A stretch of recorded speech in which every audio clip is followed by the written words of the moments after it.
Karachi power house Chowrangi के करीब police और मुलजिमान में मुकाबला। 2 डाकू मौके पर हलाक, फरार होते साथी को पुलिस ने जख्मी हालत में गिरफ्तार कर लिया। पुलिस मुलजिमान का पीछा गुलशन इकबाल से कर रही थी। डाकू शहरी का मोबाइल छीनकर फरार हुए थे।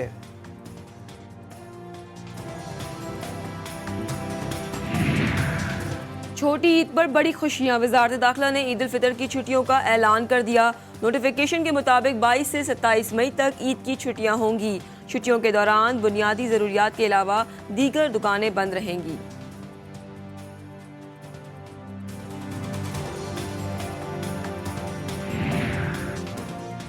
वफाकी हुकूमत ने जुम्मतुल विदा और ईद की नमाज के लिए महदूद इज्तिमात की तजवीज़ दे दी। मसाजिद में अलग अलग इज्तिमात भी किए जाएं। वफाक की तजावीज़ पर सूबाई हुकूमतों ने सर जोड़ लिए।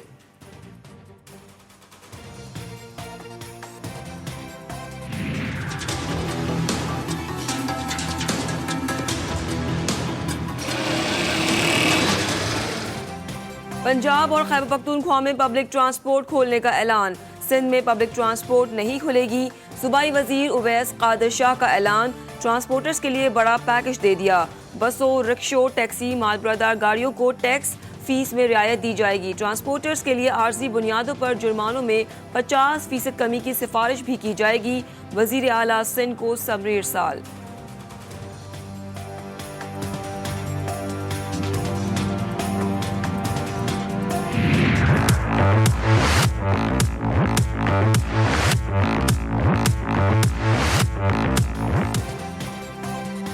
लाहौर में लॉकडाउन की खिलाफ वर्जी जारी। अनारकली बाजार और दीगर मार्केट में 300 से ज्यादा दुकानें सील।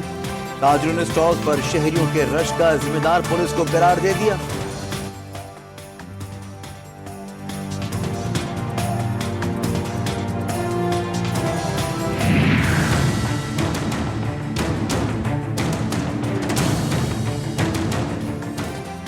गैर कानूनी तौर पर गंदम जखीरा और स्मगल करने वालों के खिलाफ कार्रवाई। पंजाब और सिंध के मुख्तलिफ शहरों में महकमा खुराक और मकामी इंतजामिया के छापे। करोड़ों रुपए मालियत की हजारों गंदम की बोरियां बरामद। गोदाम सील।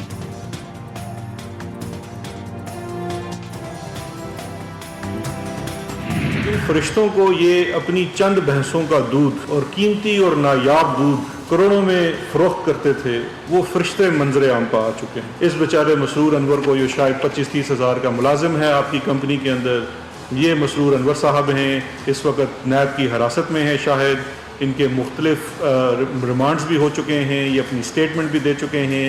ये पिछले 10-12 साल से शरीफ ग्रुप के साथ मुंसलिक हैं और वहाँ पर मुलाजिम हैं। शहबाज शरीफ जिन फरिश्तों को दूध बेचते थे वो सामने आ चुके हैं। वजीर आज़म इमरान खान के मुअव्विन खुसूसी बराए एहतिसाब शहजाद अकबर का दावा। मरीम औरंगजेब कहती हैं शिकस्त खोरदा टोले का शरीफ खानदान के खिलाफ करप्शन का बयानिया झूठा निकला।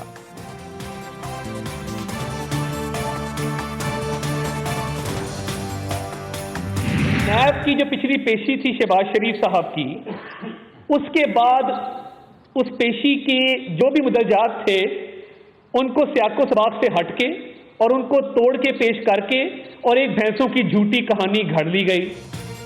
शहबाज शरीफ की नैब पेशी में जो हुआ वो सियाको सबाक से हटकर पेश किया गया। लीगी रहनुमा अता तारर कहते हैं पेशी के दौरान जो हुआ इससे तवज्जो हटाने के लिए भैंसों की कहानी घड़ी गई। शहबाज शरीफ ने कभी तनख्वाह नहीं ली। शहबाज शरीफ की तनख्वाह फलाही इदारों को जाती थी।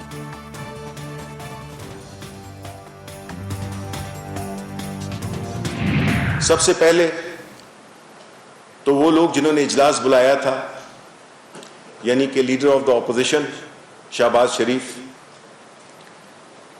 वो गैर मौजूद थे, गैर हाजिर थे और तकारीर वही हुई जो कि प्रेस कॉन्फ्रेंसेस की जाती हैं, वही उनको दोहराया गया पार्लियामेंट की फ्लोर पे। अपोजिशन ने कोरोना से निपटने के लिए कोई तजवीज़ नहीं दी। वज़ीर इत्तलात शिबली फराज की प्रेस कॉन्फ्रेंस बोले असेंबली इजलास बुलाया और खुद शहबाज शरीफ गैर हाजिर रहे। इजलास में भी प्रेस कॉन्फ्रेंस वाले बयान देते रहे।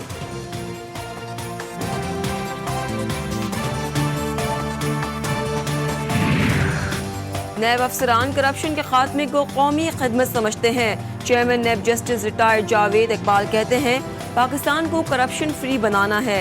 नैब ने लूटी गई रकूम की वापसी पर किसी दबाव की परवाह नहीं की। नैब जीरो टॉलरेंस की पॉलिसी पर सख्ती से अमल पैरा है।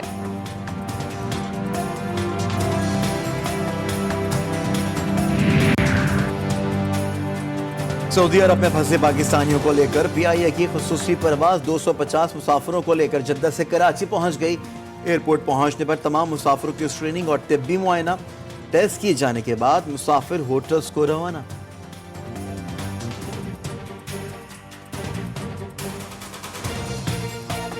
नैब ने अगर अमेंडमेंट क्यों मांग रहे हैं, ये क्यों पीपल्स पार्टी और नून लीग कह रही है कि नैब खत्म कर दो? उनको पता है कि ईद के बाद 31 जुलाई तक नैब झाड़ू फेर देगी, ऐसा झाड़ू फेर देगी क्योंकि वो जो इन्होंने मजे लिए हुए हैं जमानतों के और दूसरी चीजों के, ये सब फारिग हो जाएंगे।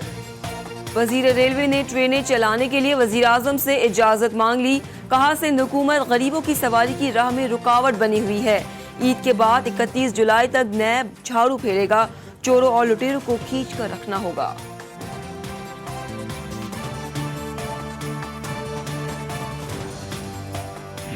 हमने तो उनको फैसिलिटेट करने के लिए लेटर लिख दिया है।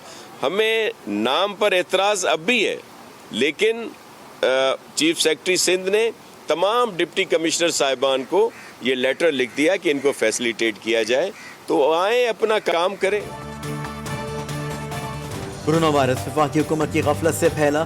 सूबाई वजीर नासिर हुसैन शाह का इल्जाम, हुकूमती वज़रा पीपल्स पार्टी और फजूल किस्म के इल्जाम लगा रहे हैं।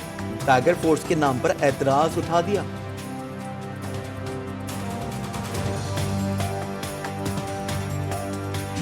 अभी तक लोगों की तरफ से, ट्रेडर्स की तरफ से, ताजर तंजीमों की तरफ से जो रिक्वायर्ड एक SOP पे अमल दरामद है, वो कथन नजर नहीं आ रहा। बलोचिस्तान हुक्काम ने फिर मुकम्मल लॉकडाउन का इंदिया दे दिया। तर्जुमान लियाकत शहवानी की जी न्यूज से गुफ्तगू, आवाम से एहतियाती तदाबीर पर अमल करने की अपील। कहा, लोग बहुत ज्यादा गैर संजीदगी का मुजाहिरा कर रहे हैं।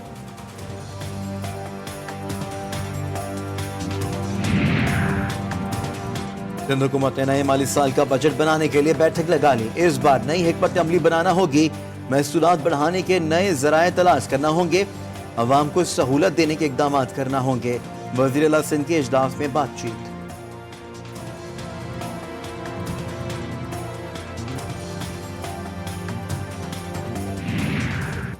अपोजिशन की दरख्वास्त पर बलूचिस्तान असेंबली का इजलास 20 मई को होगा।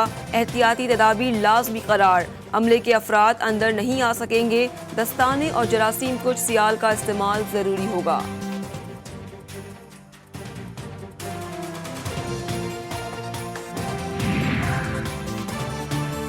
सिंध पुलिस के स्पेशल ब्रांच का ASI भारतीय खुफिया एजेंसी रॉ का मुबैना एजेंट निकला।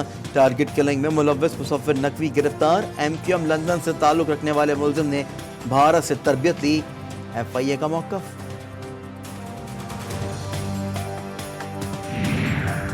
भारत आबी दहशतगर्दी पर उतर आया। इंतहा पसंद मोदी सरकार ने कसूर के करीब दरियाए सतलज में फिर पानी छोड़ा। करीबी इलाकों में गंदम और मकई की फसलें बर्बाद।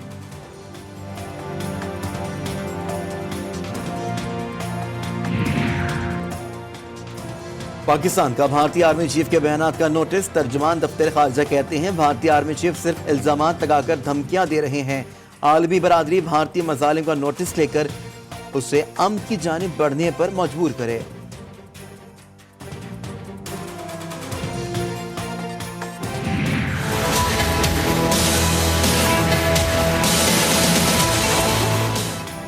भारत में मुसलमानों के साथ मजालिम पर अमरीका भी बोल पड़ा। अमरीकी महकमा खारजा की अक़लियती कमेटी ने इम्तियाजी सलूक और तासुब पर इजहार तशवीश कर दिया। चीनी वज़ारत खारजा ने कंट्रोल लाइन पर भारतीय जहरियत की मजम्मत कर दी।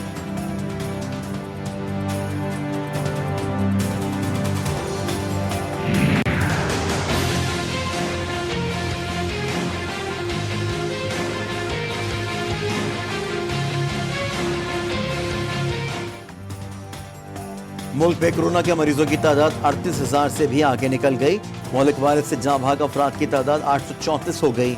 सिंध में 14,916, पंजाब में 14,201, खैबर पख्तूनख्वा में 5,678, बलूचिस्तान में 2,457, गिलगित में 518, इस्लामाबाद में 921 और आज़ाद कश्मीर में 108 अफराद कोरोना वायरस का शिकार हुए।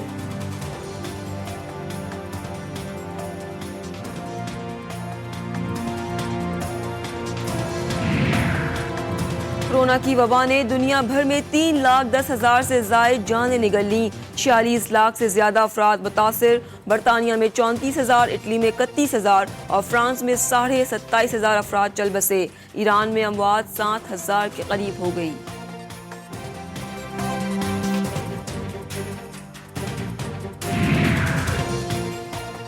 अमरीकी ऐवान नुमाइंदगान ने कोरोना इमदाद के लिए $3 खरब का बिल मंजूर कर लिया।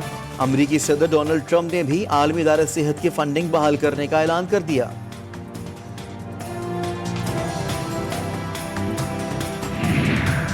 बांग्लादेश में मौजूद रोहिंग्या महाजिरीन के कैंपों में कोरोना वायरस ने पंजे गाड़ लिए। 10 लाख पनाहगज़ीनों की जिंदगी खतरे में पड़ गई। अक़वाम मुत्तहिदा ने खदशात का इजहार कर दिया।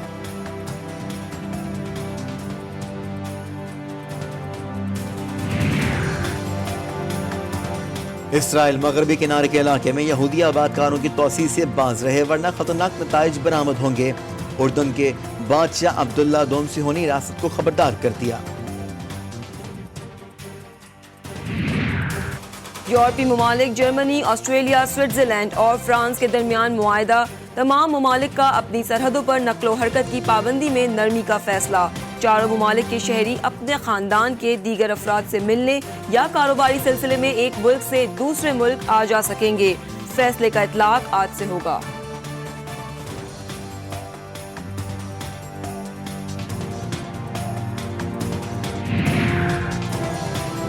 कौमी क्रिकेट टीम जुलाई में दौरा इंग्लैंड के लिए रवाना होगी। कौमी क्रिकेट टीम शेड्यूल के मुताबिक 3 टेस्ट और 3 T20 मैचेस खेलेगी।